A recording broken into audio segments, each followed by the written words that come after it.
all profit is value extraction. And that means that all profit is theft from you.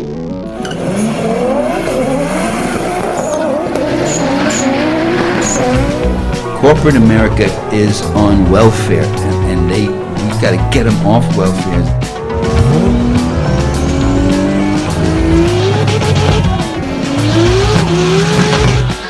Last words on my lips. I am a revolutionary, and you're gonna have to keep on saying that. All right, everybody, welcome to Cars and Comrades. This is your host for the day, Brandon. I already fucked it up. I didn't do any sort of intro. Yeah, I'm not good at this. You I'm can going do another back with take. no hosts, no masters. Welcome to Cars and Comrades, where you come to seize the means of horsepower production. I'm your host for the day, Brandon, and today we have a special guest. James, why don't you give us your credentials? Oh, God.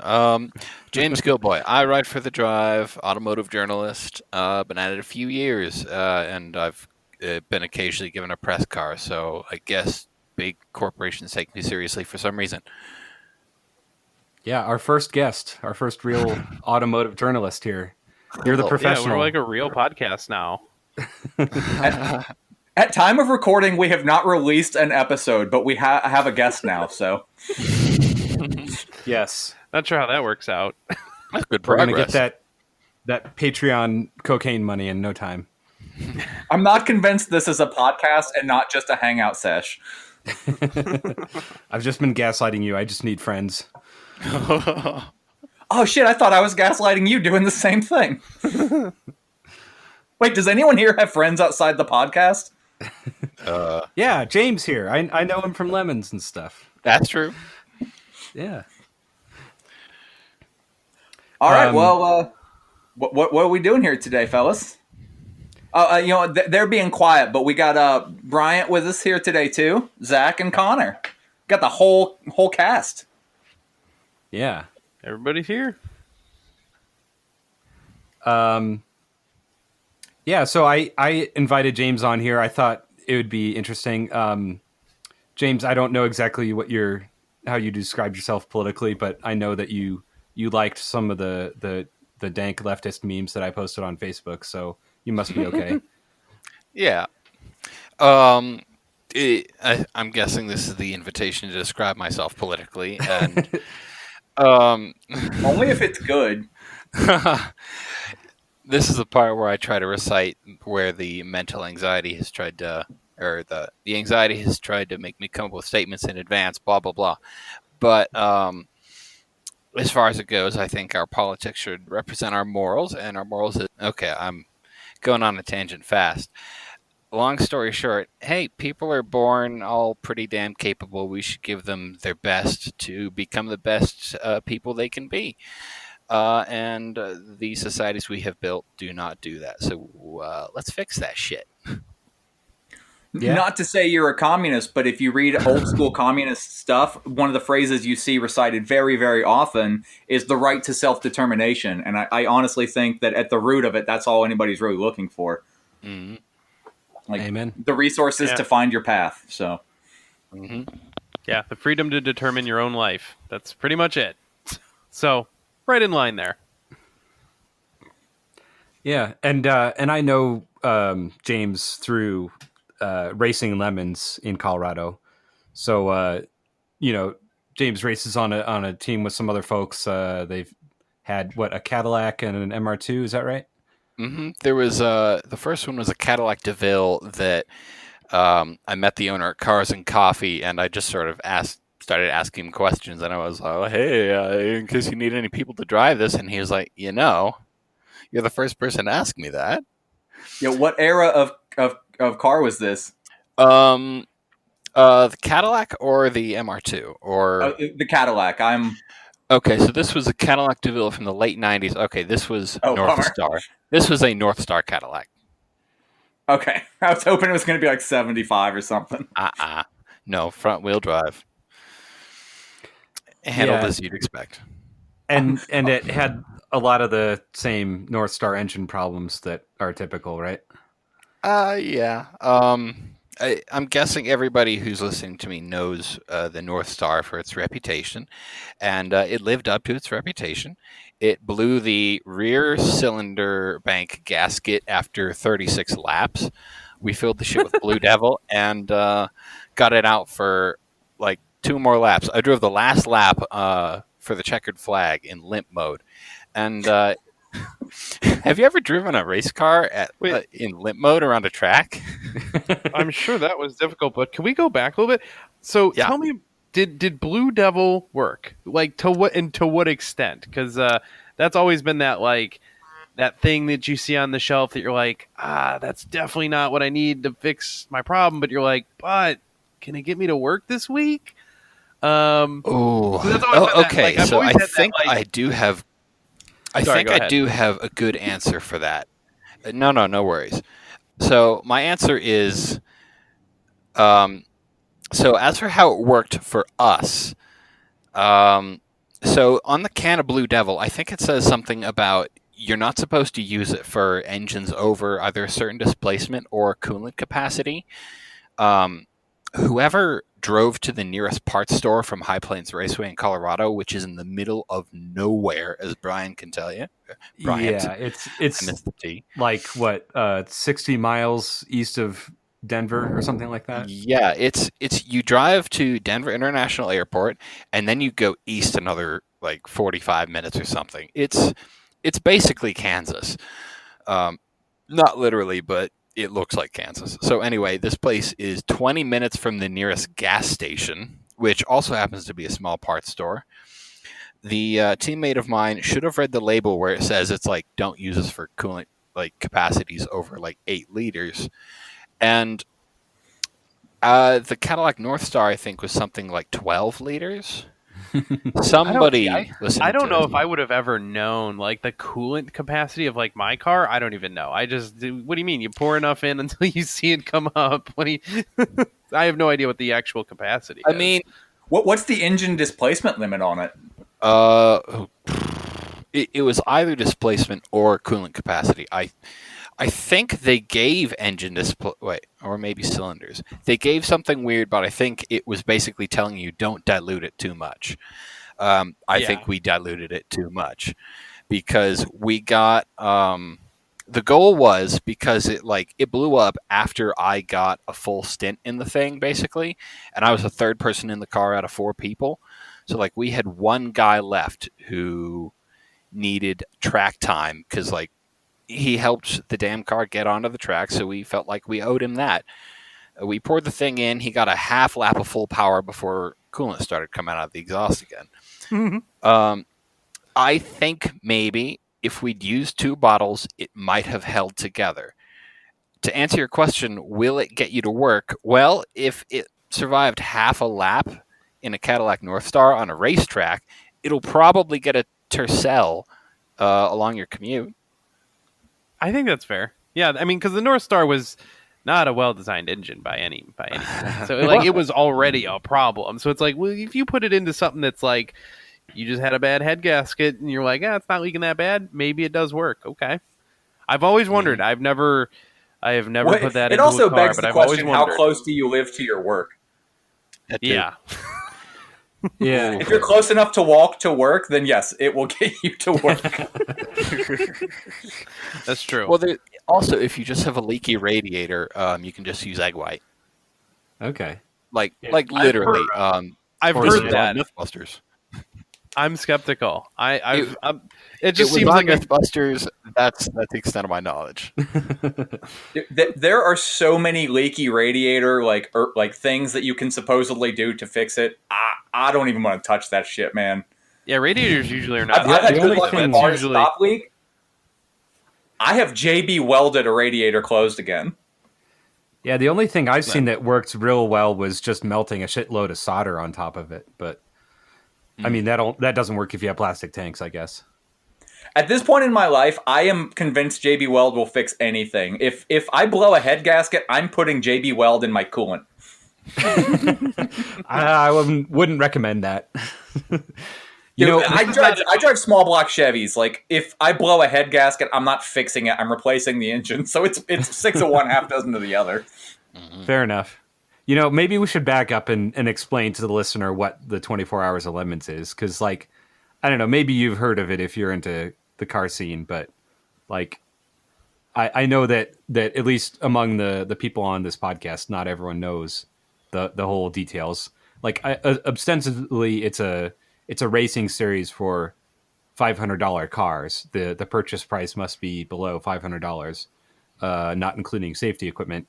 But Oh, so of that's course, actually there's more in. to So it. that is actually in the rules. Yeah, yeah, and I mean, there's more to it than that, but yeah, the idea is that you have to prove beyond a reasonable doubt that you paid, around $500 for it, or else they'll put penalty laps on you for every Unless you additional. bribe them. Yes, that bribery is encouraged in lemons, or backsheesh Yeah, as it I'm is also curious called. because, like, what did they do to get you to explain that? Because on paper, I've never paid more than $500 for a car. They don't Yeah. ask you to do a lot. If anyone from the state of Pennsylvania is listening, I legitimately paid $500 for every one of those cars. I just also happen to owe that person a few $1,000s. You have to have at least a vaguely convincing looking paper trail is all it amounts to. Like, literally, they will accept it if you have a paper towel with some Sharpie on it that has been mocked up to look like a receipt for a window regulator or something like that. Because what you can do is, to elaborate on the $500 limit, it more or less has to be feasibly worth $500. So what people can do is they can buy a Miata with a busted head gasket for $700, and then they can sell off the convertible top for $50, and then the interior for $150, and then you've got the $500 car. Rafi, my friend who bought the Cadillac, had the binder from the people who built the car because we didn't build it, we bought it, and that's how we proved that we were driving something worth $500. Not that a Cadillac DeVille is worth more than $500. Period. Yeah, and if the judges think that your car is worth more than $500, they can give you penalty laps. Is it one lap per dollar spent over the limit, I think, or is it? Generally, I think yes, but they also just... So the thing you need to know about lemons is it is not competitive. It really is just for fun. They give you trophies. They're kind of crap. You still want them, but it is just for fun. And everything they do is completely arbitrary. So somebody showed up with an FD RX-7 that had a bridge port and was making like 350 horsepower or something. They gave it literally 1 million penalty laps. It is arbitrary. They will weld metal animals to your roof. They will make you figure out what key turns off this obnoxious alarm in a pile of 300 keys. The penalties are stupid, and if you're showing up, you need to have the ability to laugh at your own misery. That's how it goes. Yeah, I like the sound of that. That definitely sounds like fun. It's fucking awesome. It's definitely it's if anyone is being competitive and like being a steely-eyed racer and saying I had the line, that person is laughed at and ridiculed. Basically, those people end up in like Chump Car or what's the other budget racing series? I forget. Oh, there's WRL. There's a couple others as well. Yeah.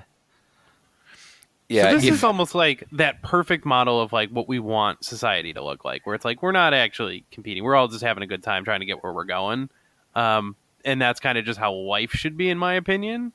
That seems like what the whole vibe is and the whole point of it, right? Even more so than you think. There have been so many times where we have, as the incompetent bunch of fools we are, shown up without a certain tool or without certain parts. So when we got our MR2, which was nicknamed Patches by the last team that... We are at least the third team to race this. We've tried to trace the history, and oh boy. We think it might be like an 87.5, like a weird half model year. Okay, yeah. Oh yeah, it's basically what it boils down to is we were trying to fix a coolant leak night before the race. We were like, okay, we've patched up the pipes that froze underneath the car over the winter. That's fixed. Because our next door neighbor literally welded them shut for us because that's how Lemons people are. And then we went, okay, now we need to plug the radiator. Where's the petcock? Oh, here it is. Oh, the gasket's dry. Does anybody have a spare radiator petcock for an 87 and a half Toyota MR2? And the answer is yes and no, because our neighbor, another neighbor who was driving an MR2, was like, "Oh yeah, I've got a spare radiator. Just pull the one out of that." That's how we found out that we had a different radiator than he did. Huh. So, And you're we talking ended up- neighbors in the paddock, right? yeah, paddock neighbors. We ended up literally being given an O-ring by another team that ended up working. Because the thing is with Lemons, everybody knows that it's not super serious, and that still, even though it's casual, there's nobody to beat if there's nobody to race. So they're always glad to help you get back on track. And, All right. And I have a similar story to that. The second time that I think it was the second time I raced in Lemons was the Grumpy Cat, Team Grumpy Cat. It was a 1950 Dodge pickup. Grumpy Cat with helped us. It was Kevin.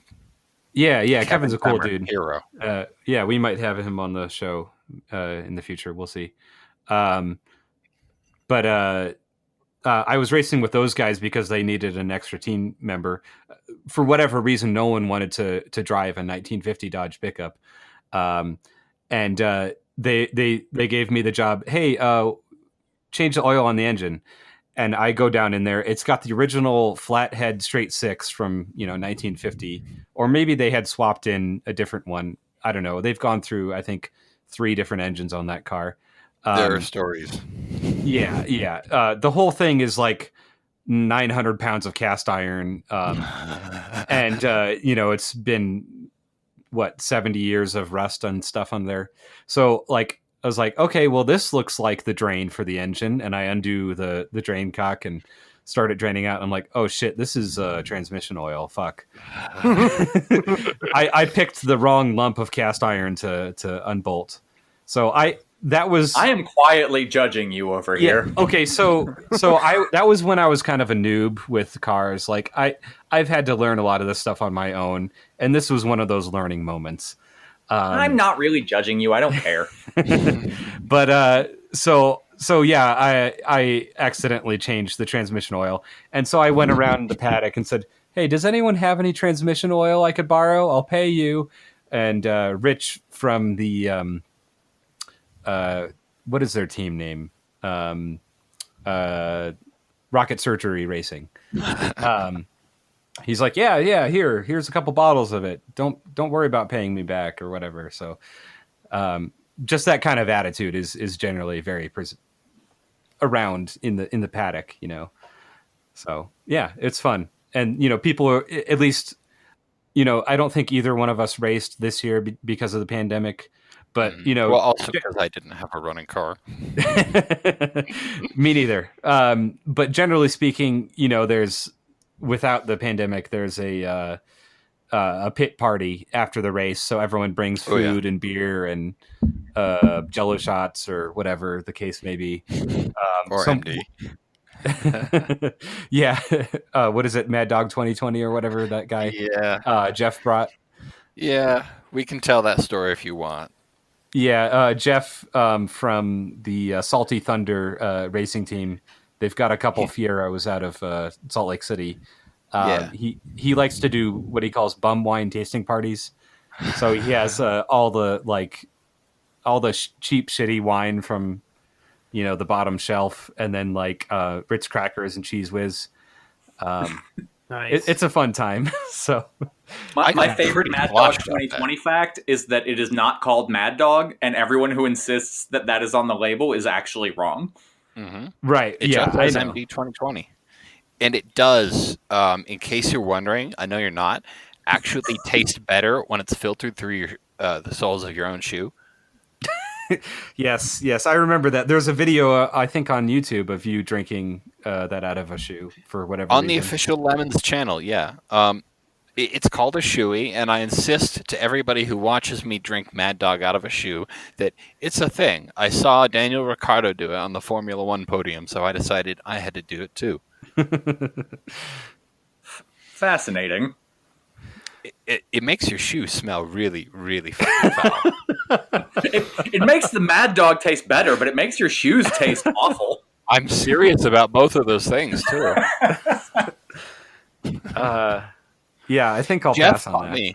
Jeff bought me a whole case of Mad Dog 2020 Gold, which is the pineapple flavored stuff. Only Ooh. I like pineapple stuff, so I'm about like 15% sure that I won't hate it. I like the idea that it's not gold because it's higher quality. It's gold because it's the same color. Yep. I mean, what else do they have to call gold there? The contents of the toilet, maybe. Yeah, that's what I was gonna.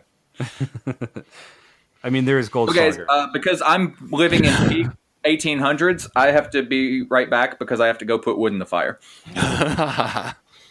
Yeah, Brandon's furnace went out, so. I'm literally keeping warm with a wood burner. As long as carbon monoxide isn't the problem.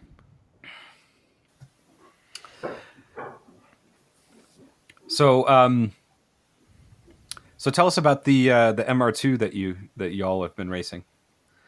Okay, so this MR2 story starts. Do you want me to start it with this car's story or where we picked it up?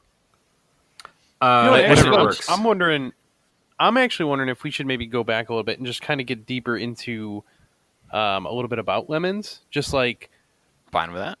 Yeah. I'm trying to think. What else would I want to know that's kind of basic? One of the things I wanted to ask about. How do you participate in it? Like, how does this come about? How do you get into it? And like, what is the actual costs associated with getting involved in this? Like, it's a $500 car, but when you are fixing it, you are doing this and that, you are driving it around. Like, is this like a feasible working class kind of like, yeah, pretty much anyone can get involved? Or is it like you might want to save yourself a nice chunk of change before you try and do this? Okay. I do actually have an older story on the drive about this in general. So I suppose let me just launch into something. Let me launch into something that's kind of a how you get into Lemons abridged, which is, first off, the whole $500 racing thing, that is a fantasy. That's $500 for the car, in theory, before safety gear. You can spend a lot of money on safety gear. You can spend very little. That's on the personal level, and that's on the car as well. If you want to do this, basically, between my research and price checking, the cheapest a 4-person team can probably go racing is about $6,500 to set up a team. That's car, that's renting safety gear, that's entry fees. That's probably as cheap as you can do it, and spending a little bit extra on your own gear or stuff to share around is probably the more financially wise idea. If somebody wants to dip their toes into it, they can rent gear for a weekend. I would say, though, expect to spend what you would drop on a sizable vacation, though. Racing when you say renting equipment for like a week, like what kind of equipment would you necessarily be renting? Okay, so Lemons requires. I'm sure I could read the label if I dug my fire suit out of the bottom drawer of my dresser, but I'm pretty sure it's SFI 5 or you need full fireproof gear, a helmet that was manufactured within the last 10 years, I mean, is what it boils down to. So you can buy that outright, new or used, or you can rent it. There's a pretty good place in Denver, and it's got a couple franchises in California called Wine Country Motorsports.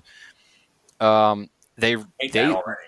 they literally have Lemons rental packages. You can walk in and go, "Hey, I'm doing a Lemons race this weekend," and they'll be like, "You're here to rent gear, aren't you?" Funny enough, a small tangent, but so like brick and mortar clothing sales, like they sort of don't make sense in this era unless you're buying racing gear, because you really, really want to be sure that your fire suit or shoes or helmet fit you properly before you sit down for an hour or two in a race car. Because if you find that you buy a helmet and you can't put on your glasses while wearing it, you're up shit creek. So, like, there are very few times where it's worth like going and paying the extra for to make sure that you're getting the right stuff with clothing, because usually you can return it. But if you're dropping $500 on a helmet or whatever you're spending, I think I paid like $300. It's worth it to make sure you get the right shit that actually fits your head. Yeah, I mean that sounds worth. I mean, I have 2 helmets personally, and one I bought off a friend for like $35, and it's a little too small for my head and kind of makes my ears hurt. Then the other one I think I picked up at a swap meet for like $10 6 or 7 years ago, and I mean the thing's like a motocross helmet. Yeah, Like, that's not going to be mean, legal. No, yeah, I figured that's probably not legal, but it does fit well enough. Maybe would get uncomfortable after 2 hours or something, but yeah, I do have to like get a real helmet at some point, and I'm hoping I don't have to spend like $300 or $400, because that like I could get a racing seat for that. Just another The thing that's blowing my Evidently. mind about this, and I've talked to other people, I think outside of any recordings about this, I'm in the process of piecing together a drag car out of like an old Chevy van, and my goal is to have it running in the 11s for under like $4 or $5 grand. And I'm currently 90% done with like the purchasing of parts, and I'm at like $2,500. Yeah, that's pretty nice. And So like the idea of spending $6,500 on a $500 car is just like blowing my mind. Like, oh, the safety equipment will kill you. Like I've had to start considering, like, at some point, it might be a couple years or something, but at some point I have to get a roll cage put in my car, and I'm like not looking forward to that at all. It's gonna be, it's so expensive, and I'm like, fuck, it's gonna make the car so difficult to drive. It's just like I don't honestly like cages though do not belong in street cars, because cages, you literally have to wear a helmet and be fully strapped in, because there are many incidences both in the racing world and in people who went, oh, I'm going to cage my street car and have a track and street dual purpose. Nope. If you get in a crash, you're whacking your skull on those bars and you're sustaining a traumatic brain injury. You need a helmet if you're going to cage a car. You need to wear a helmet while you drive it, and if you're going to wear a helmet, you're also going to need neck restraints. I forgot to mention, neck restraints expire faster than any other piece of safety gear. I want to say they're good for 3 to 5 years. Fortunately, one team member of mine showed up like having already bought his own Hans device, so he shares it around the team. Like, thank God for Marcus. listen, James, this is America where life is a traumatic brain injury. Just That's true, but you know, liability and all, and they won't let you out on the track if you're ready to sustain one on your own. yeah, I mean, for all the wackiness that Lemons entertains, you know, like they take safety very seriously. Like, Yeah, they have very strict rules on, you know, your cage, fire suppression, your race suit, your helmet, your neck restraint. yeah. Lemons is actually, credit to them, they're actually super strict about safety. They will turn people away for tech failures. There were a bunch of CU Boulder students who showed up with a bolt-in caged Miata, They did not let them through tech. Those guys built themselves, welded a cage from scratch overnight before the race, I think, because I saw them out on track the next day. But the thing is with Lemons, they actually have had like no fatalities, or as far as I know, any serious injuries from all the races they've done, and they've been like a thing for 15 years. I'm taking that as a challenge. You Well, can, but there you is wouldn't that be the one guy first that person to- died. Yes, there was one guy who did. From what I read, there was an older gentleman who was not in the greatest of health who basically suffered a heart attack mid-race because he was not in physical condition to race. It was not Lemon's fault. It was just he wasn't in good enough health for it. I only know that because a while back I researched which American racetracks had the most fatalities and all, and I was reaching out to Grassroots Racing Series to figure out, if they had seen anything, but Lemons is really, really very safe. They mandate fire suppression, and a bunch of other grassroots level series don't. And there have been fires. Like I've seen at least one. Oh, yeah. So like it does help to have that fire suppression. When you're racing a janky, shitty car. Dude, that's impressive. I went to a drag strip once, and they let my buddy race his convertible with just a lap belt.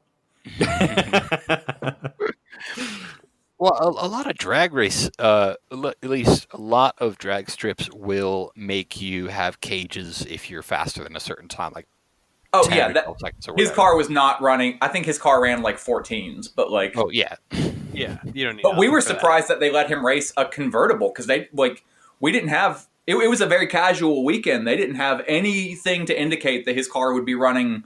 Well, I mean, obviously he didn't have a motor built to run like 8s or something, but they didn't know that it wasn't an 11-second car. Was it like a test and tune day, or was this like entered into a sanctioned drag racing event? It was a roadkill event. Oh, okay. That sounds about right. That sounds like probably They still like had an open their drag night. tech guy there for the weekend. Mm-hmm. I mean, you kind of have to in case some guy shows up with, 1,000 horsepower slicks and no roof. Oh, there were those cars there too. Like, Oh yeah. that was the thing. Like they did have a real tech crew there because like there were guys like me and I was in like my beat up old Chevy van that's like pretty powerful, but it doesn't have any sort of drivetrain that can put that power to the ground. And my buddy's in his like old convertible, but there were dudes there in fully like pro street hoopties. Like my buddy went through inspection, and the only thing that failed was that he didn't have a seatbelt at all, and he ripped one out of my van real quick. Sounds legit. Yeah, we're sketchy. It's fine. You have to do that stuff sometimes to make tech. That is not an endorsement of cheating tech, which I have actually not done, and there's no wink wink there because with your own safety on the line, you really don't want to make those shortcuts. Dude, I'm mentally ill. I respect other people's safety way more than my own. I feel you. If the only thing at risk is my own personal health, fuck it. But I'm not trying to wreck anybody else's good time. Mm-hmm. Fortunately, though, I mean, because the cage standards are so strict, I've seen videos of people getting into. I've seen a few crash videos in Lemons. Usually, the crashes are caused by people taking it way too seriously.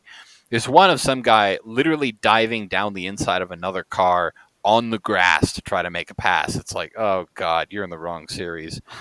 It resulted.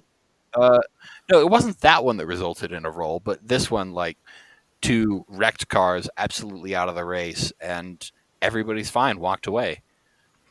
I like that video that Lemons had on their YouTube channel recently, where it was I think it was a Mustang that had some super cheaty like engine swap in it, and they gave him like 1 billion penalty laps, and then they wrecked it in the first 24 seconds of the race. Mm-hmm. So that happens yeah. to people.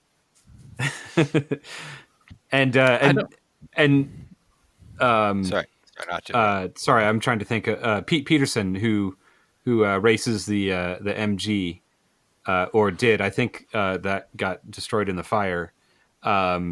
Before it got destroyed in the fire, it rolled at least once because of an inexperienced driver, And so Lemons has a rule that once you roll your car, that car is out of the race for the next year. So he waited a The year next and year. put a new cage in it and straightened the frame and raced it again. So it was The called whole the year, though, not just that one race. I believe so. I might be wrong Okay. on that. Check your local listings on that. But It's definitely you're out of the damn race. yes.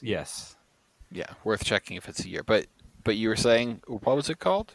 Yeah, so it's a MGB, and so after he rebuilt it and brought it back from the dead, it was called the Zombie. So This is.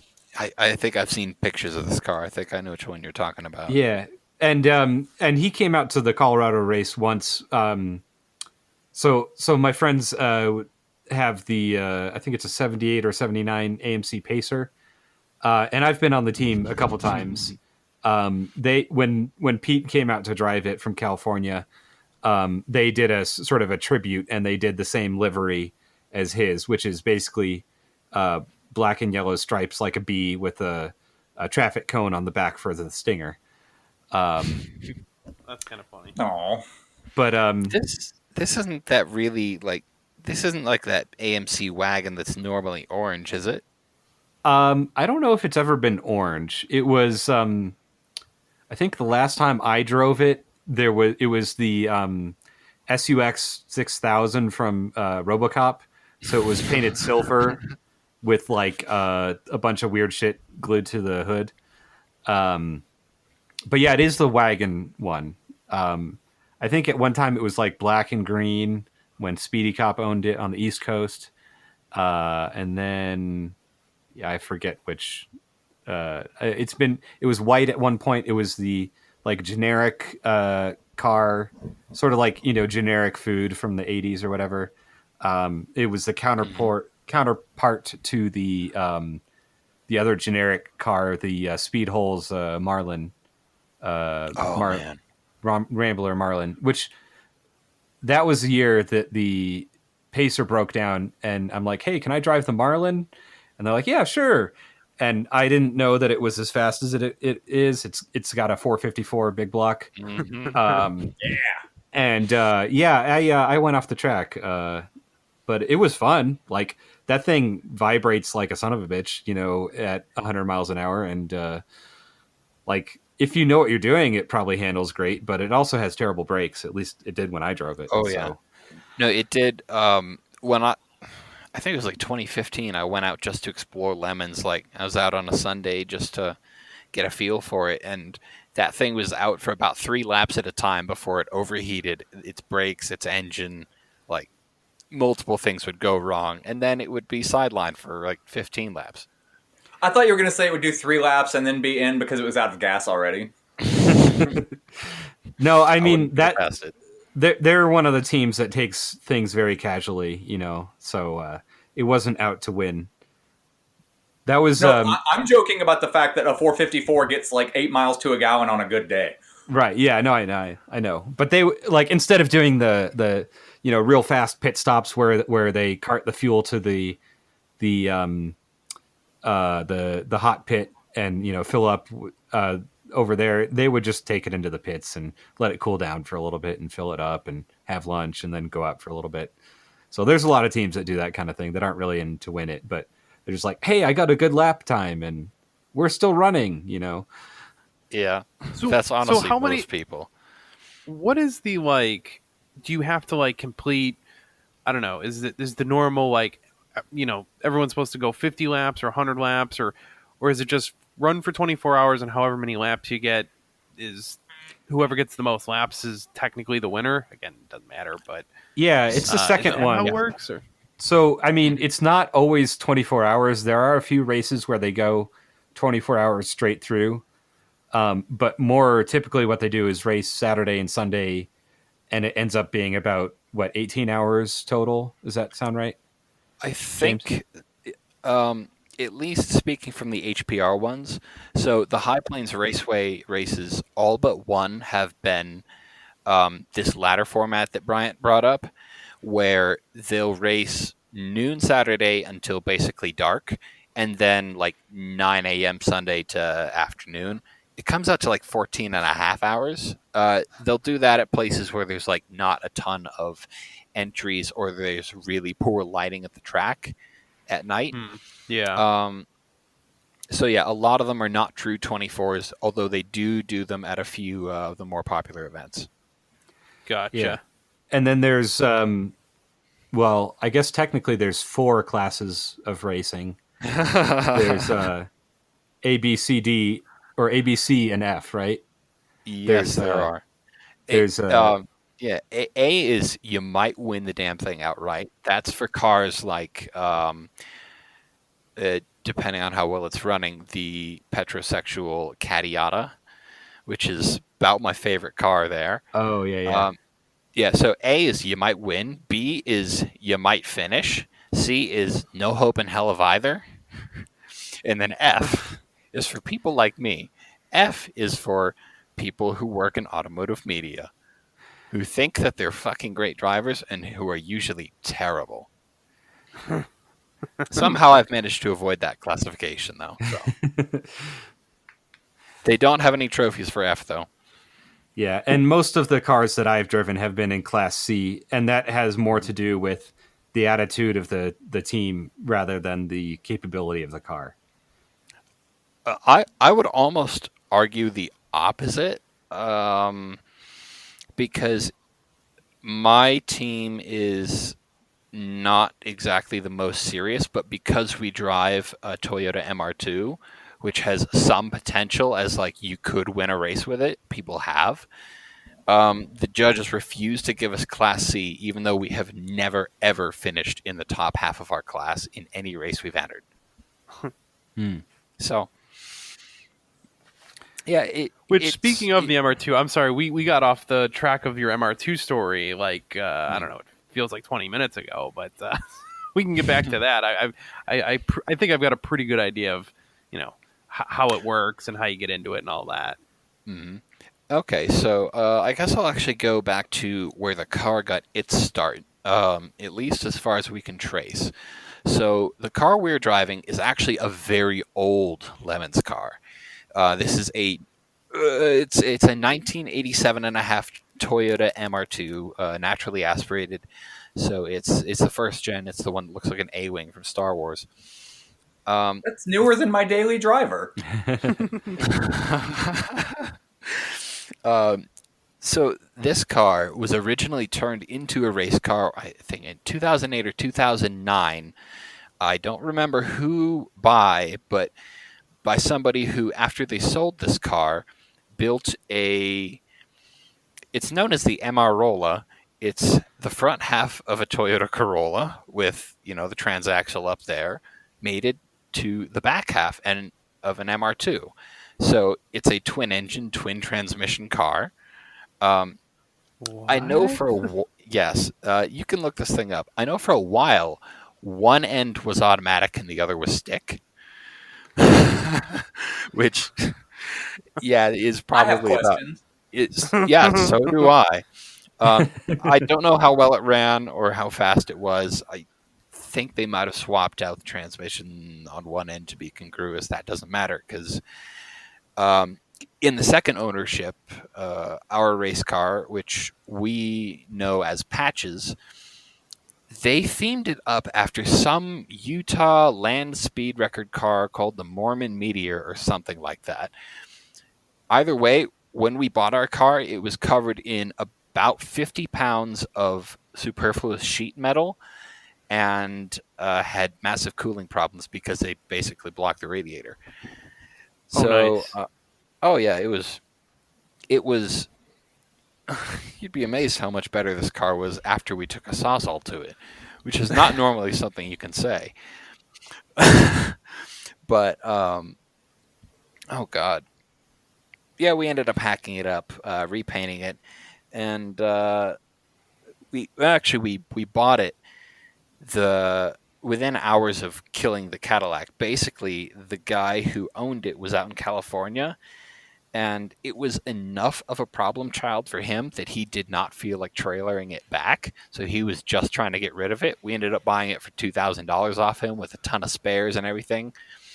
So that's how we ended up picking up that thing. We drove it until the fall of 2018 race when we popped the head gasket, and we were sidelined all of last year, not just by or was it 20? It doesn't matter. Either way, we missed last year because of both COVID and not having a running race car. It still doesn't run. We will see if we can get it on track this year, if it's safe to work on it and safe to race it. That's the abridged version of it. I think it was is it Larry Sanders, the guy out in Utah? I think that's it. Yep, I think so. I forget the other folks on that team, but Larry's got like a whole bunch of old Corollas and MR2s, and they were racing. I think they had a supercharged 89 with like a mirror disco ball covering the whole thing. Oh God, they had two of those. Okay, that's one right. was Yeah, supercharged. One was yeah. It was blinding to look at on track. Which that's really actually fast, another question but that you I wanted to. What was that, Connor? Well, so that was another question I've been wondering about. What is with the style aspect of Lemons? Because there is a distinct, like, goofy ass styling to all the Lemons cars. They're all decorated. So I went to one Lemons race kind of by mistake. That I'm sorry. I'm kidding. There was some street drag racing way out in the boonies, and we kept hearing these cars all night. And we're like, what the hell is that sound? What kind of a race is going on right now? Well, so around right around dawn, we drove over to a track and kind of just drove in and discovered Lemons racing for the first time. So that was an interesting experience. But in that one time, there was a car that had like a Peanuts like Snoopy, sitting on top of a. I think I know which one you're talking about too. So I see that. Toyota Previa. God, I know I've seen this theme in a photo, even if I've gotten the model wrong. I know that. So I can't even remember what the car looked. I just remember that there was a car with that on top, and I might even have a picture of it somewhere. There was a minivan that had like trash cans that were made to look like jet engines on the back. I was like, so that's all cool. I love it. But like, is there like a side kind of gig where it's like, oh, we judge the funniest car? Or is it that's just the nature of Lemons and no one really knows why they do it? They just do. I feel like there's a better answer than the one I'm about to give, which is, it's obviously a not super serious race series. I think the original premise was racing cars that were never meant to be on track. So you're showing up with an awful car that shouldn't be a race car. And then it just sort of snowballed into, well, we're just here for fun. So we might as well take the silliness to the next level. Sure. Okay. That makes sense to me. I feel like there should help. be a. That's my approach to my whole life. And so it does help if you show up with something really ridiculous as your theme. I don't remember who it was, but they took a Suzuki X90 and then they just dropped a camper on top of it. And so you just see this camper without any kind of truck in front of it driving around on its own. And like a pop-up camper. Yeah, well, not even a pop-up, just like... was it? Yeah, it wasn't like even a trailer? Pop-up. Yeah, it was just a trailer, and they put in mesh in place of the windows so they could see out, but you can't imagine visibility was great. Yeah. Yeah, I think that was Speedy Cop, who... I think so, too. Who's East... I think he's a DC... a cop in DC. Boo! Yeah, I know. We won't say anything more about that, but he does some interesting... I will if you want me to. I have a little on the history of Lemons here. Basically, it started in 2006 in the Bay Area, and it was part of... It came out of something called the Double 500 Rally, which is where they drove 500 kilometers in $500 cars.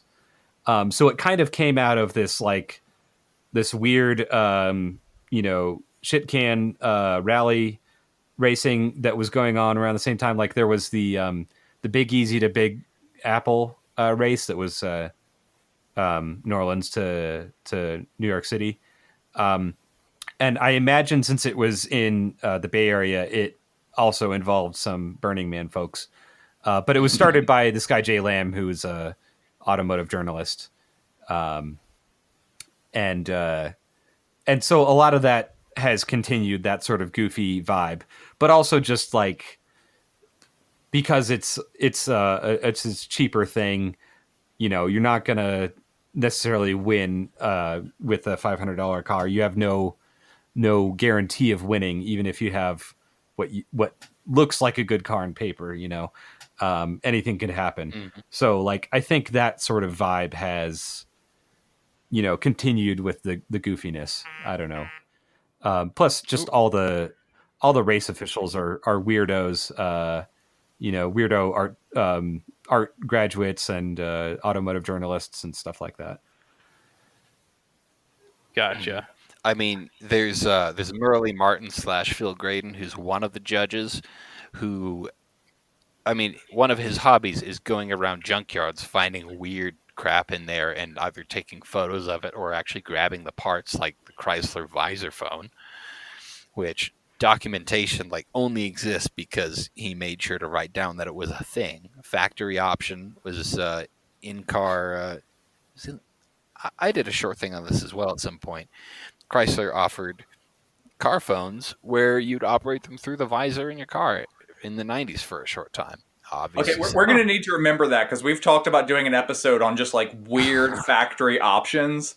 I did a listicle on them at one point. There are a lot of really weird ones out there, but then as soon as you start asking, like, okay, what's the weirdest factory options, you also have to define factory, because you can find some really weird third-party stuff as well that sometimes people mistake for factory. But my favorite, there was somebody back in the 60s or 70s, I guess 60s, because it was like early Mustangs, was converting them to basically like El Caminos. He was putting a truck bed on them, but like at his dealership.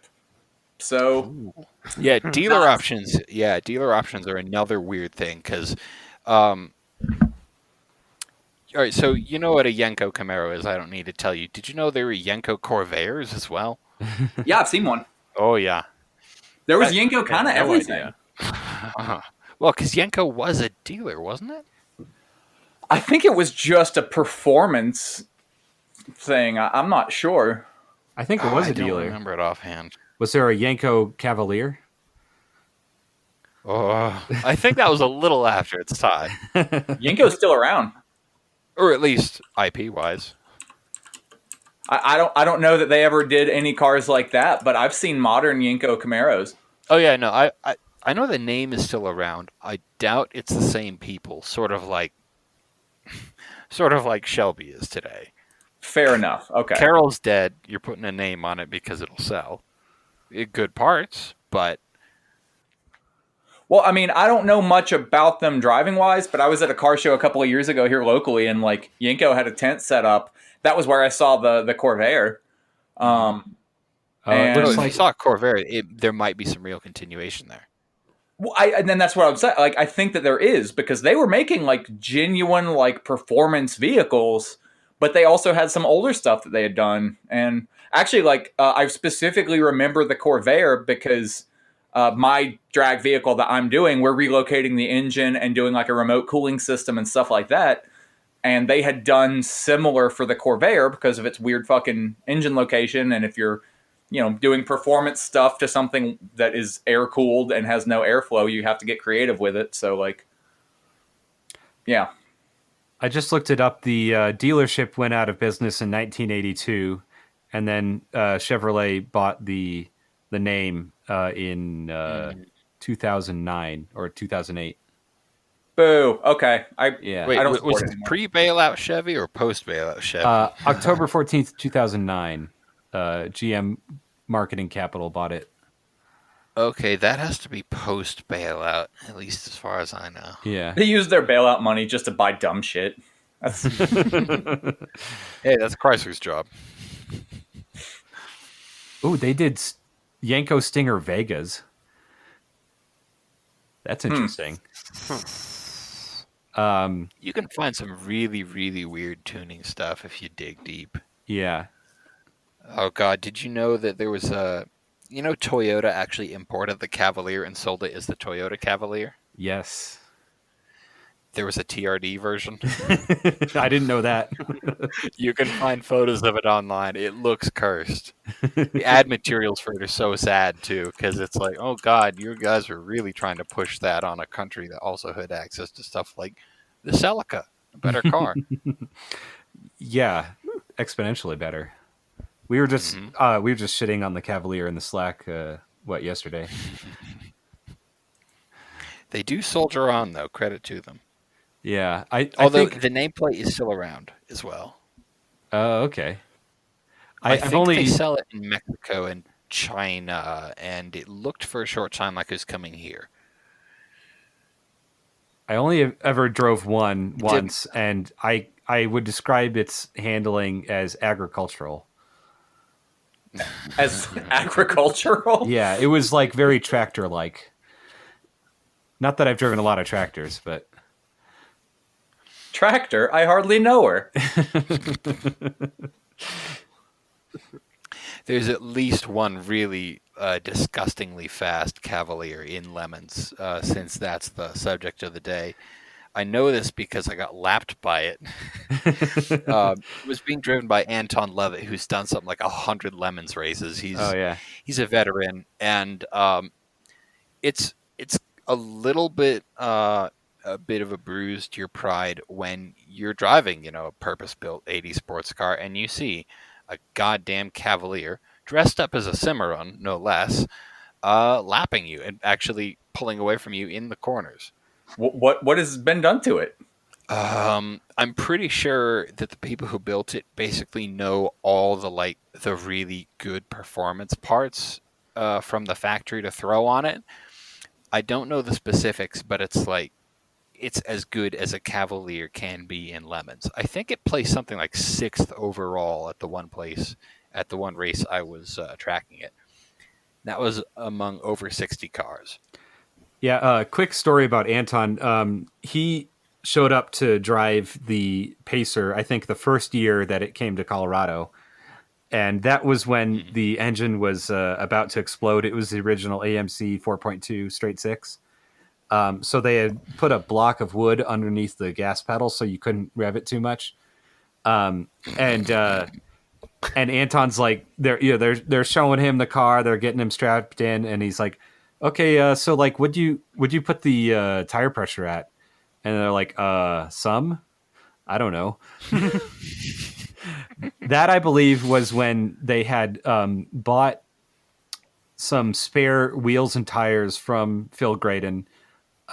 Because I guess the AMC Pacer and the Dodge van that he owned at the same time had the same wheel bolt pattern. And he told them, okay, whatever you do, don't use these tires. They're from like 1997. And this is like, I don't know, 2010 at the time, 2013. And Jake, who was the owner of the car at the time, was like, yeah, fuck it, let's just run these. So yeah, it made some interesting noises when you were going into a corner with that thing, but it's not like it had enough power to actually, do anything to exceed traction. But the spare tire in my van is a bias ply that the sizing is still like alphabetical. It's like an F size tire. So whenever you put that on and actually try to drive, it'll just shatter into a million pieces. I've driven on it twice. It's terrifying. I hate it. I've called out of work because my only option was to drive into work with that on or just not go. And I'm like, sorry, this is not safe, guys. Just sell it to a Subaru owner and they'll just drive on it for like 60 miles. Hey, come on. I see so many damn full-time all-wheel drive cars in my area. Like, I'll see them multiple days in a row being driven on the spare, and I'm like, you sure do love paying your mechanic. Yeah, goodbye differentials. Oh, Yeah. don't worry. I've done that. I've done that for sure. So many, I've been there. It's like, hey, what am I gonna do? On an all-wheel drive car. This was on the front, so it just pulls super hard to the left when I have it on. One of these days, I want to get 4 donut tires and see how that handles on a car. Ooh, I know you can get higher speed ratings for donuts, but I don't really know what you'd put that on. I don't know, just like go drifting around a parking lot with, brake traction with 50 horsepower. 100 horsepower. Yeah, 100 Yeah. horsepower. You can go have some fun. With the Citroen Well, yeah, CCV. and that's the reason I've had to do it. Which most of the time I do have wheels and tires. I have extras, so usually I don't have to run multiple days. It's like, well, I'll just go home and change it with one of my other spares that are real wheels. But I've been there. I've had to do it. I just want the tires that make colored smoke when you do burnouts, so that I can do red and yellow burnouts. Or the How much scented do those smoke. cost, though? Yeah, can we talk? Yeah, can we have a conversation about? Because I've seen people do. It's so funny for all the drifting I do. I have no idea what people do to get that colored smoke. I don't know the first thing about it. Oh, specialized tires. You got to buy special tires for that. Ugh. Yep. I thought it was like something you can drench the tires in, and it'll. I don't know. can try. I If guess something was like that exists, I don't know about it, but I know that the tires are not especially expensive. I want to say that I was just going to put them on the rear of one of my vans, and it was going to be like $400 for the rears, which is roughly what I pay already. So, Huh? I might have to look into that. I should start drifting with like just maybe pink or blue 500. I don't smoke. remember. Like, I mean, it's like. Depends on what you want to pay for a set of tires, but you can definitely get something. You're definitely paying for the smoke novelty factor, because you can do, for something you don't mind destroying, $100 a corner. Yeah, I drive old vehicles. Like, I wasn't kidding about my daily driver being old as shit. Like, it's a 75. All of my rims on all of my cars are 14 or 15 inch, so I pay for fucking tires. Yeah, I had 16s on my road car MR2 for a while, and my tire options were like 2 Toyo summer tires and then some nameless Chinese all-season or something. If you got anything smaller than a 17, it can be pretty tough to find tires these days. Yeah, I've been considering upgrading a couple of my vehicles to 17-inch rims just for the ease of finding. Like, I feel like it'll pay for itself in like 2 years the way I drive. It might. The hard part is finding some like good-looking wheels, though, because like a lot of the stuff in the cheap end looks awful. Oh, I'm a vanner. I run slat mags on everything. Steelies also work if you don't like need anything that. Steelies work on some vehicles really well, and then like if you drive something that's supposed to be light and maneuverable, it's just way too much rotating mass. Yeah, definitely. Oh, okay. So I've got to convert things to American money from Australian, but I found the tires. They're like $150 Australian. And I'm just assuming. I just assume that everything is stronger than the dollar these days. So No, I'm pretty sure Australian dollars are weaker than the US dollar. So I want to say that's 100 to 120. But if that's off an Australian site, then you got to pay international shipping. Yeah, I mean, I'm sure there are other companies, but this was just the first one I came across. it's really not bad. They're like $110 a tire, man. That's not bad. That's doable. And that's for 15-inch rims, like what I would run. So I don't know. That's not Dude, bad. The wildest I mean, is they you are can made get some of them that are 2 colors per tire. 2 per tire. There's literally one tire option that's red and yellow. I haven't clicked that's buy awesome. yet, but you know where my head's at. I wonder, like, I think, James, you said just dripping something on the tires. I wonder how well that would work. Just get, like, a drum full of, food coloring or whatever, and just rig up That something. wasn't me, but yeah, that's an idea. Or just pour some on the ground in place of water to do a burnout. Yeah. Although, now that you're talking about super cheap tires, I can't help but wonder, that's probably made in China, and if you don't mind buying Chinese, can you buy tires off of Wish? I do not endorse this, especially if it's a street car, but I'm curious now. Or Alibaba. Yeah. Actually, I'm going to check this out now. Oh, speaking of Alibaba, you saw the founder just got imprisoned by the Chinese government, and I did not. they're like nationalizing the company or something. Oh. Yeah, I don't know the full story, but I don't know. It's an interesting development. Say what you want to about China, but they've executed like 10 or 11 billionaires in the last 20 years, so they're not doing everything wrong. Yeah. Okay, F-150 tires. I'm looking on. Okay, so all I did was type in F-150 tire on Alibaba. It looks like you can get like donuts and spares, but I'm not sure about full-size tires. Oh my! Wait, is this an alloy wheel? Oh God, I can't tell what I'm looking at because the listing's English is terrible. But I'm either looking at an alloy wheel for $31 or a full-size tire for $31. I don't know if I trust either one. That's too. I wouldn't. Do not press buy. The worst thing I have found about this website that sells color tires is that they sell gender reveal tires. Oh man! At some point, a bunch of Australians did a burnout with those. Only like they blew up their differential doing it. So you can just see fire spreading underneath the car. Yeah, I'm like, I wonder how many millions of acres of forest these tires have destroyed. I know at least one forest fire has started by doing that stuff. Oh yeah.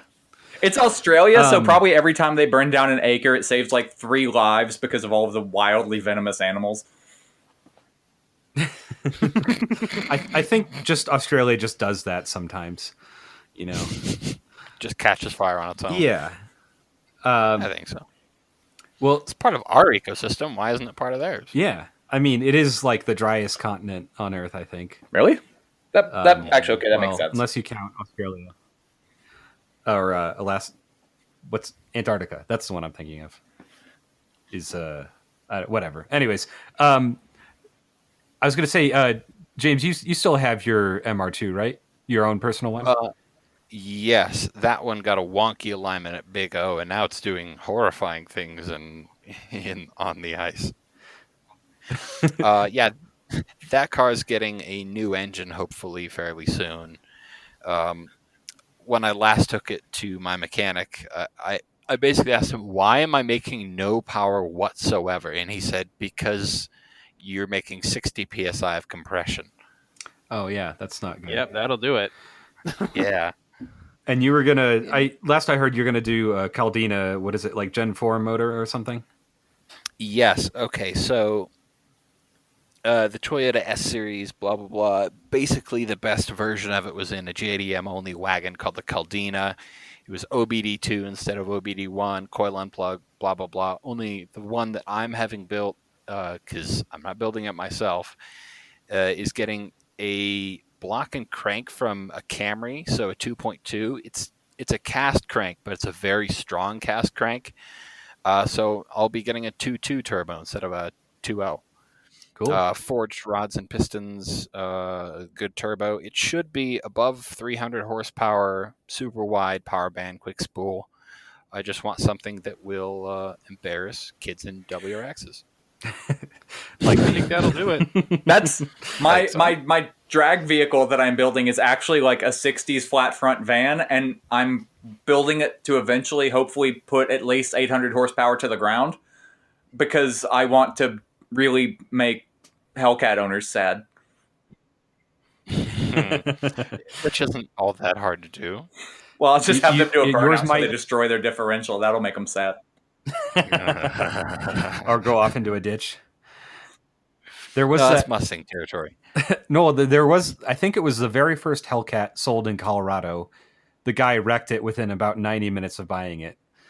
Oh, I'm not surprised. So, and Brandon, I think your van might end up being lighter than a Hellcat. Oh too. yeah, my van with a big block and everything, me in it should probably clock in at under like 3,800 pounds, and that's considering the fact that I weigh 250 pounds. That's definitely lighter than a Hellcat, because I'm pretty sure those are 4,400 or so. Yeah, those got to be heavy. I mean, both the Challenger and the Charger. I mean, those are like 3-ton vehicles in my head. They're probably not that much, but like they look. Come on, they're weighing yachts. I mixed things They up. My are- van they are from the about to factory with a V8, I think, was like 3,200 pounds.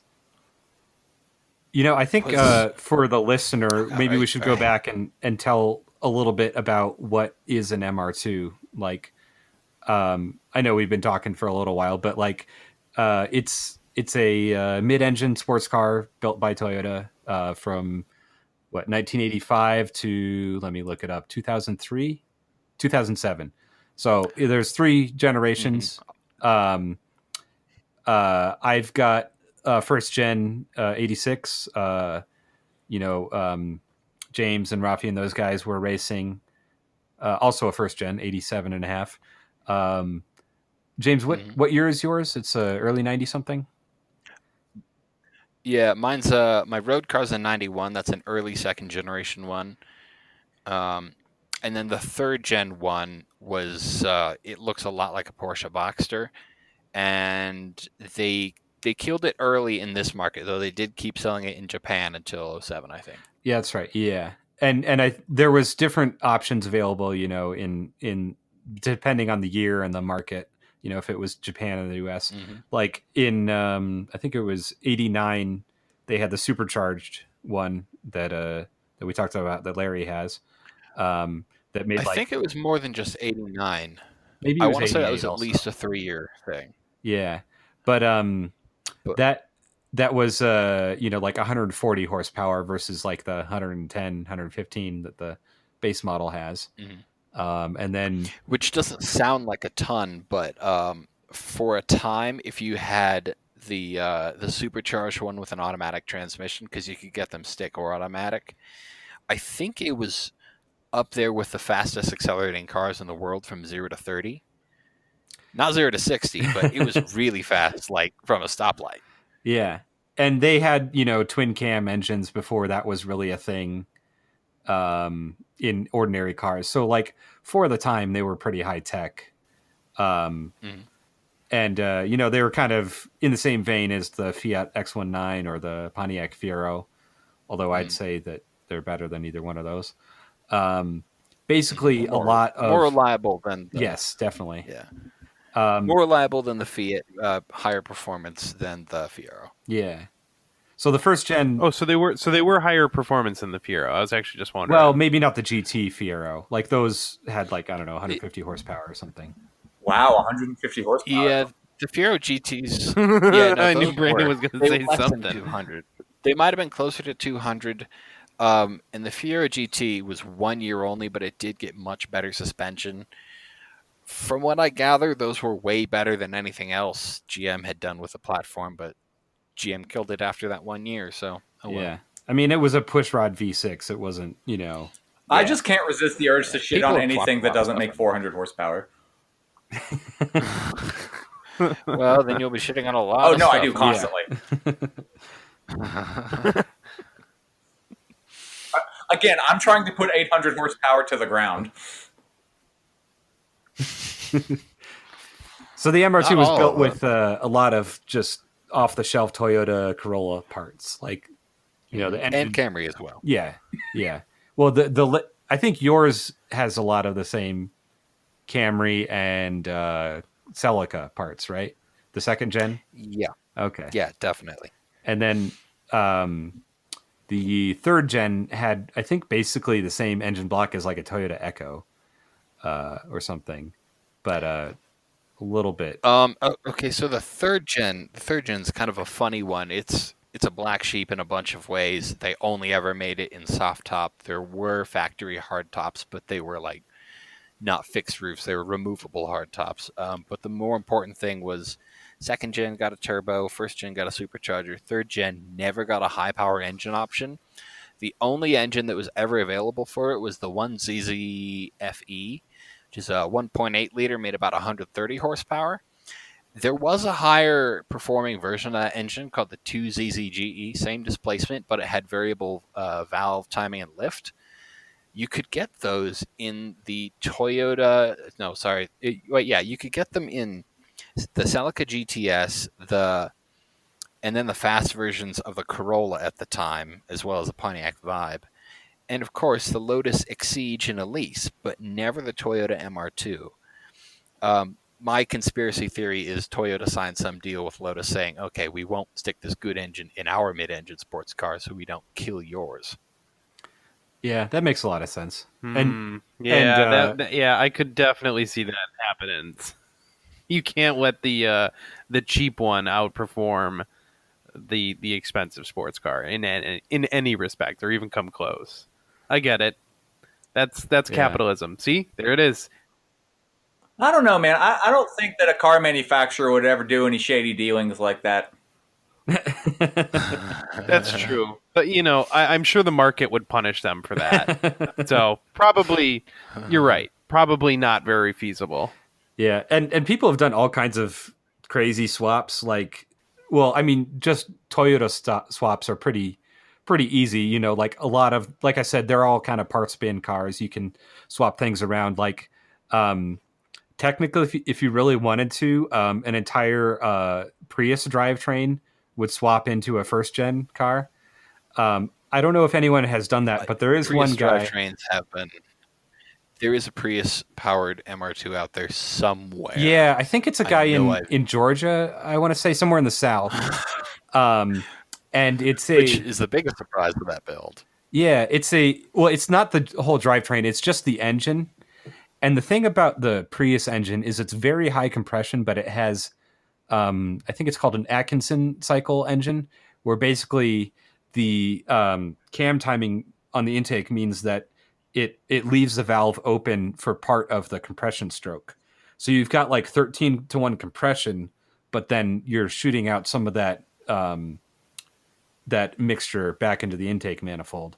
And that's for efficiency reasons. Basically, it means that your expansion stroke is bigger than your compression stroke. But what this guy in Georgia or wherever did was put cams from a Toyota Echo engine in, and that bumps up the compression again up to that 13-to-1. So you've got a 1.5 liter engine that's making maybe 150, 160 horsepower. But he's the only one that's done it. He can be that unique guy. That unique guy whose Prius engine is on the verge of death at all times. Yeah. His highly tuned Prius engine. And then I found a guy. Today I found a forum post of a guy, I think in Wales, somewhere in the UK, who took a second gen and put a Volkswagen TDI diesel engine in it. Ooh. Yeah, so it's about 110 horsepower stock, but plenty of torque, and it gets like 50 miles per gallon highway. And then probably no MOT approval. No, he did. He got the MOT approval because he basically just swapped everything from the Seat whatever version of the Volkswagen, just the donor car, everything swapped over. And got it running and got it approved and driving it around. But to bring it back to lemons, there have been a few interesting MR2 swaps. The one that comes to mind is the guy that put a 5-cylinder aircraft radial engine in it. Oh, yeah. I don't know if he ever got it to run properly, but define hold properly. On. What is a 5-cylinder radial engine? I am wholly unfamiliar with it. It's like a star shape. Because yeah, it's not like an inline or V8 or anything. Radials, they're around. I mean, the only way to describe it is to look it up. Okay, it's So it is okay. So basically, it is. Think of a straight 5-cylinder, and then wrap all the cylinders into a circle, and then you've got your radial motor. Mm-hmm.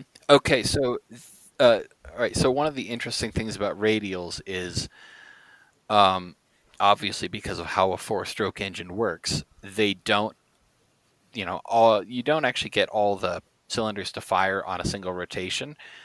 Radial engines, with the exception of dual bank, because some of them have 2 rows of cylinders, the ones that don't, they all have to have an odd number because you've got to have the cylinders fire on alternating cycles.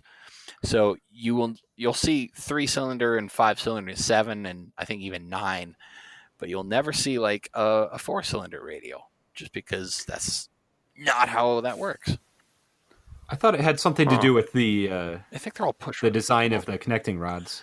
I've seen a handful of weird like radial engine swaps over the years, and a thing that I think is consistently funny is that like they don't make power. Like people don't understand that airplane engines are not performance engines. They are meant to be the most reliable thing you can put on something. Like they're all like dual magneto, like low compression motors. Like they're meant to like have multiple redundancies, and like they're not running high compression because that's room for failure. Like some of these like huge radial engines are making like 200 or 300 horsepower. Mm-hmm. Well, I mean, also because that's if your engine fails on the highway, ideally you just coast to a stop on the shoulder. If your engine fails in the sky, there's no shoulder for you to stop on. There's a ground for you to maybe land on in an emergency, but that's what I'm saying. Like they're meant to be reliable because they have to be. Like if your engine fails and you're on the ground, you pull over. If your engine fails and you're a mile up in the sky, then it's a bigger issue. Mm-hmm. You better hope you have a parachute. I think this engine. I think this engine in particular was like 5 liters and less than 200 horsepower. I think it was bigger than that. Really? Okay. Yeah, I think it was like 18 liters.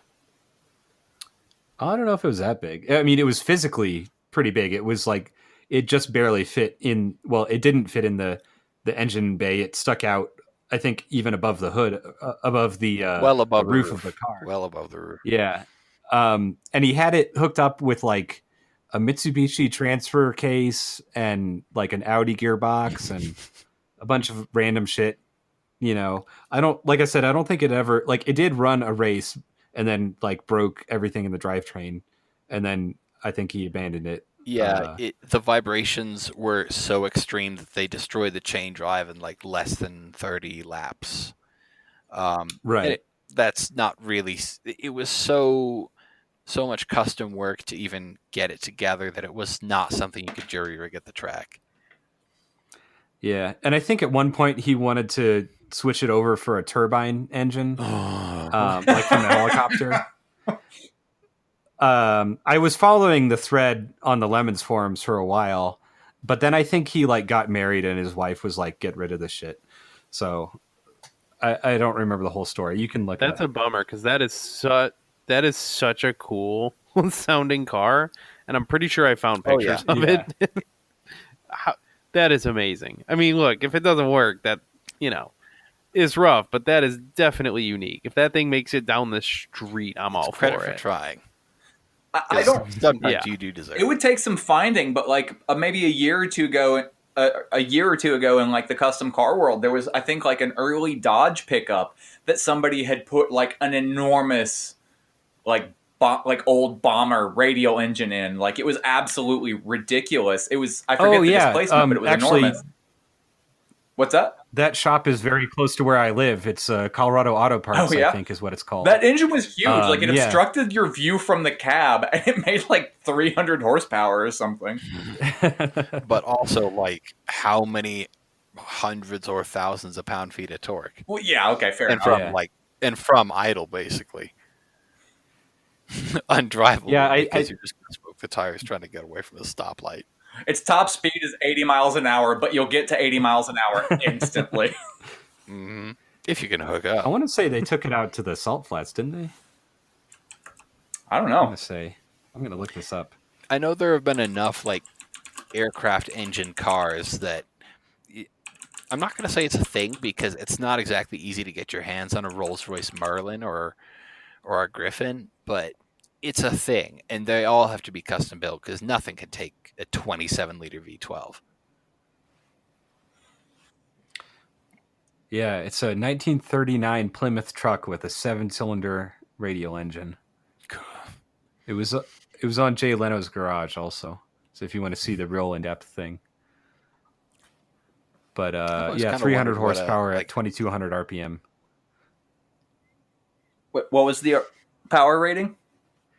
300 horsepower at 2200 RPM. Okay, that's actually pretty respectable. Yeah, 757 cubic inches. That's all? 6-to-1 compression ratio. TH400 automatic. Yeah, that's about all it says. Dude, like, I'm Doesn't say perfectly top speed. comfortable with shitting on a 300 horsepower engine, but a 300 horsepower engine that's making that 300 horsepower at, like, idle and 6-to-1 compression, respect. Yeah, it needs a turbo, I guess. Well, that's what I was saying, man. Oh. They run them super low compression because it's kind of easy on the motor. Like, you're not overstressing anything, and so it makes it reliable. I would hate to see the intake manifold for a radial engine that runs with forced induction. You know, a lot of the aircraft radials, they would do a supercharger, a centrifugal supercharger that was driven off of the crank. So they would have like a... Yeah, so I believe so. I mean, the ones I've seen. So it's like an impeller on a turbocharger, but it's like, I don't know, 10 inches in diameter or something like that. And they have it driven by a planetary gear set on the front of the engine. And some of them will do even a case induction where, like a 2-stroke, you draw the air through the crankcase to lubricate the bottom end with the premix. But that's not... I think by World War II that had fallen out of favor. All right, I'm hearing you. It's all witchcraft. Yes. There was even I forget what it was called. It was like, I don't know, Italian or French or something. An engine where they had crankcase induction, and then they had intake valves built into the pistons that would that were on just like a light spring, so that they would just open with the pressure of the intake gases, or maybe it was just the inertia of the piston going down. The valve would go up. I don't know how well that worked. Yeah, it was a poppet valve, but it was inside the piston. Yeah. Wait. Sounds What? pretty cool. The I valve can't was see in the that. piston. I can't see that holding up well because poppet valves have to be so low inertia. But Yeah, I don't think it revved very high. It was called the GNOME, GNOME, monosoupape. I don't know what that... French for single valve. Yeah, 1913, GNOME Engine Company. Well, it sounds like they should have known better.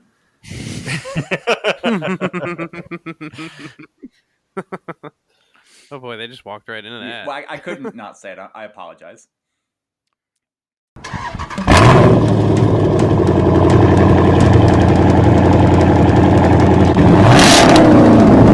Capitalism works, if it works at all, because it always has socialism to bail it out and to subsidize it. Ask any racer, any real racer. It don't matter if you win by an inch or a mile. Winning's winning. In the 1980s, 50 corporations controlled most news media in America. By 1992, that number shrunk to 24. And today, only 6 corporations control 90% of everything Americans see, hear, and read.